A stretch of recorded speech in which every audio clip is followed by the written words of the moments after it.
Hey folks, it's the Brown Noser. We are on the shores of Agawa Bay on Lake Superior for a multi-day visit. We are going to paddle the shores along the Lake Superior Provincial Park, exploring what this beautiful, massive lake has to offer. And I hope you'll come along.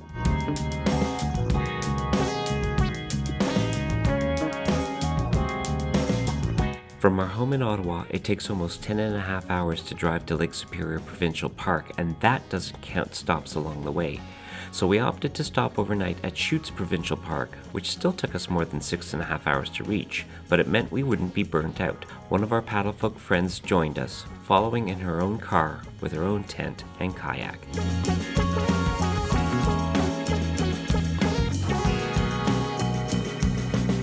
Chutes Provincial Park is a hidden gem with a showcase waterfall, lazy river, and hiking trails that take you to even more falls. As soon as we set up our tents, we scoped out the immediate area, checking out the falls of the Aux Sables River, which were so close to our site that we could hear them at night. The ladies decided they wanted to float the lazy river. It's a gentle current and doesn't go far, merely starting at the base of the waterfall and drifting around a short bend where you can walk out and travel a short distance to do it all over again.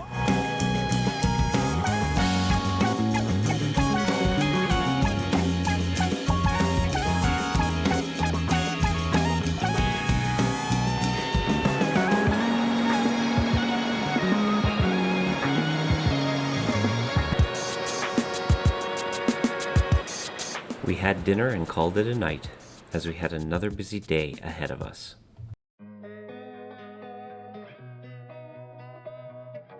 We started the next morning with a hike along the Twin Bridges Trail, which takes you upstream from the main falls and past the Seven Sisters Rapids.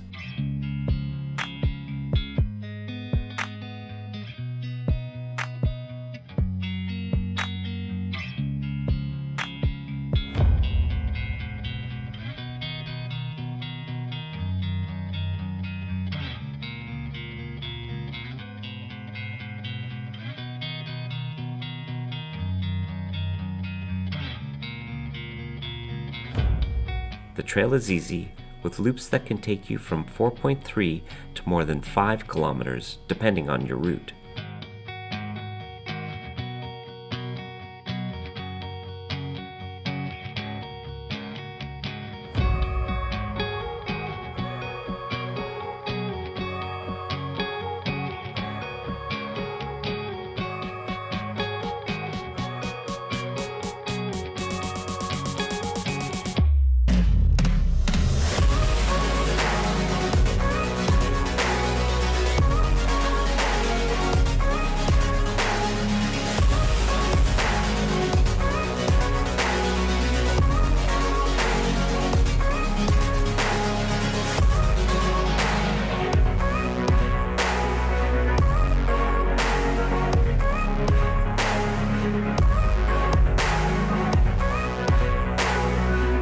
We hiked to the lookout on the far side of the Aux Sables River and back, which worked out to about 3 kilometers or so.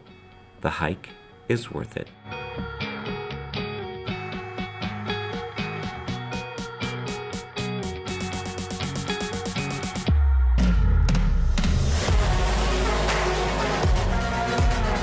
But it was back on the road, and we drove to Sault Ste. Marie for lunch at an excellent Italian pizzeria.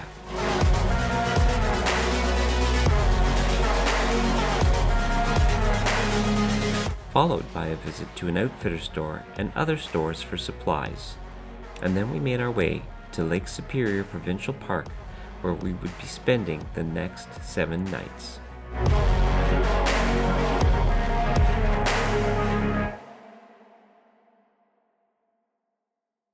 And now, some kayaking.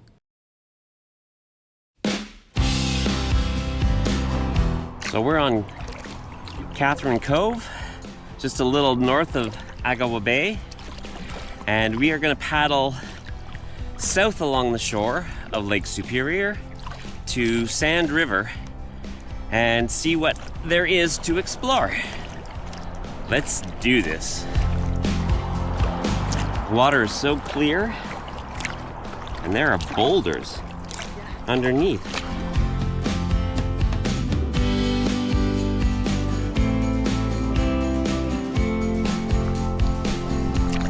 Ooh, it's shallow right here. Look at Wow, striations. look at Oh man, that's gorgeous. What an intrusion of quartz. that. Is cool. Paddling this portion of Lake Superior reminded me of our time at Killarney, with the smooth rocks jutting out just above the water, making tiny islands. It's beautiful. Lake Superior, baby!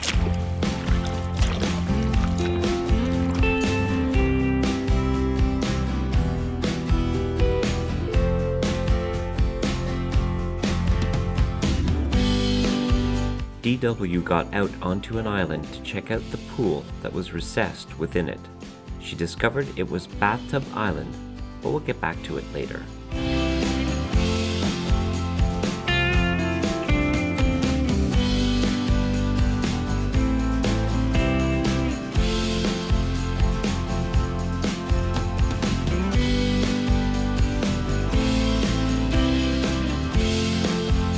The mouth to the Sand River is easy to find, as a bridge for Highway 17, the Trans-Canada, passes over it. A sandy beach hid the entrance until we got right up to it, and from there we could see a waterfall and rocks which obstructed further access. After a quick look, we turned around.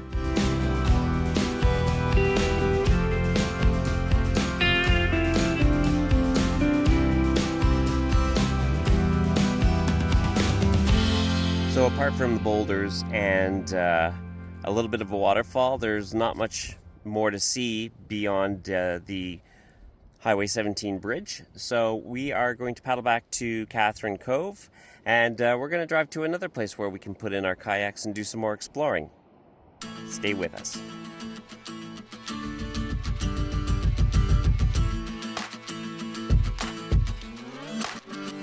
On our way back, the ladies decided to take a break on the beach across from Bathtub Island. The water here is so shallow that it was an easy wade onto the island. In the time since we first passed it, the island had attracted a lot of sunbathers and other visitors.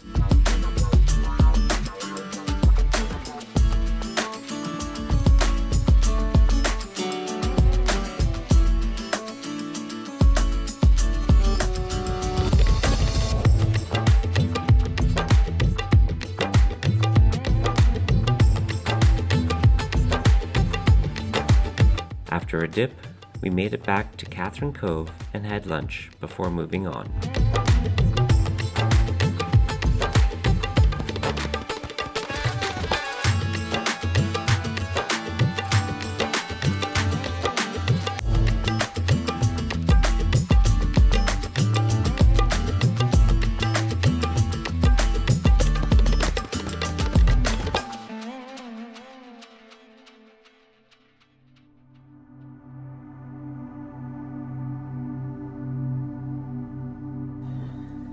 So we are in Sinclair Cove.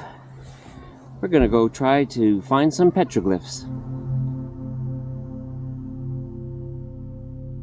Sinclair Cove rests just north of Agua Bay, where there is an easy put-in that is sheltered from the wind by a few small islands.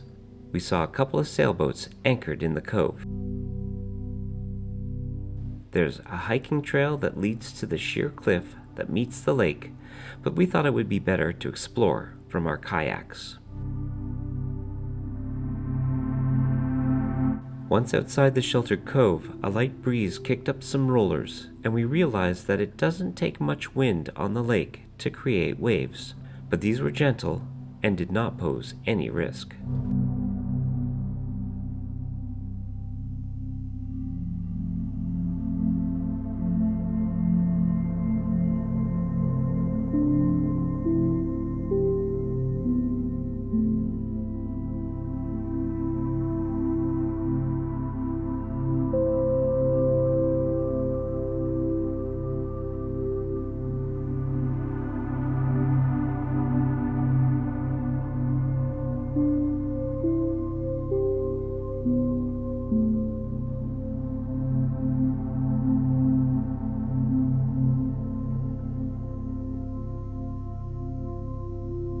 DW discovered a small inlet and we went in to explore.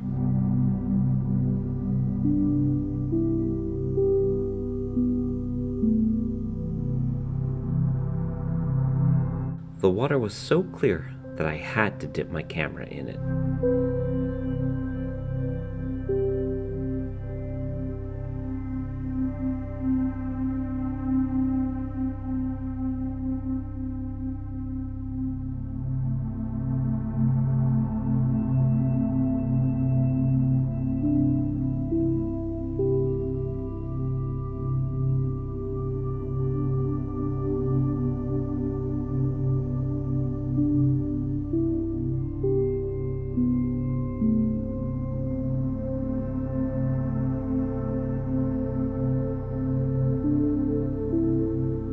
The Agawa Rock pictographs are a sacred indigenous rock art site and consist of red ochre paintings on a granite cliff. They were created primarily by Ojibwe, Anishinaabe, spiritual leaders, and travelers as records of visions, journeys, and spiritual power. They date anywhere from 150 to as much as 500 years old. Because it is considered a sacred site, we kept our distance in the kayaks. Even though the park allows visitors to climb on the narrow rock ledge by these paintings, it bothered me that the tourists would touch the images and take selfies. It looks like a canoe with voyageurs and then a deer or moose or... That is amazing.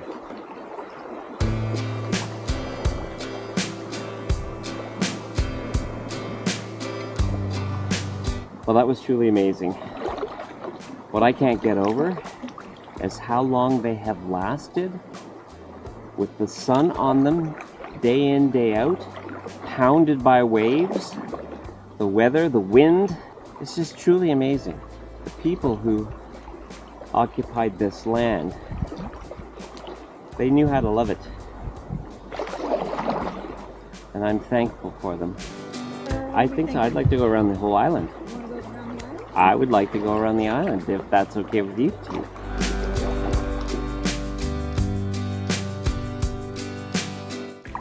It's so quiet here. We paddled past the pictographs and continued around some of the neighboring islands, some of which we could see from our campsite, though we didn't stray too far out into open water.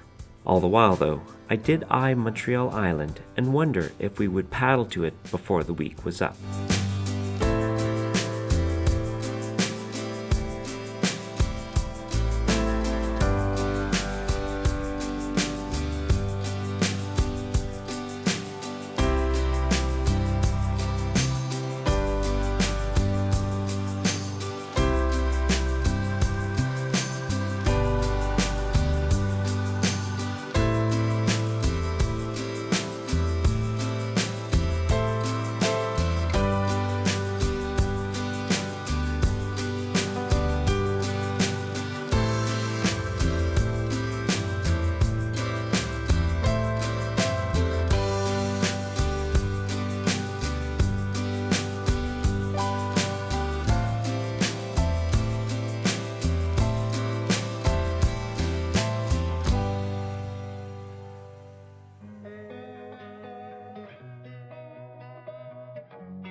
The rocks look like they have veins.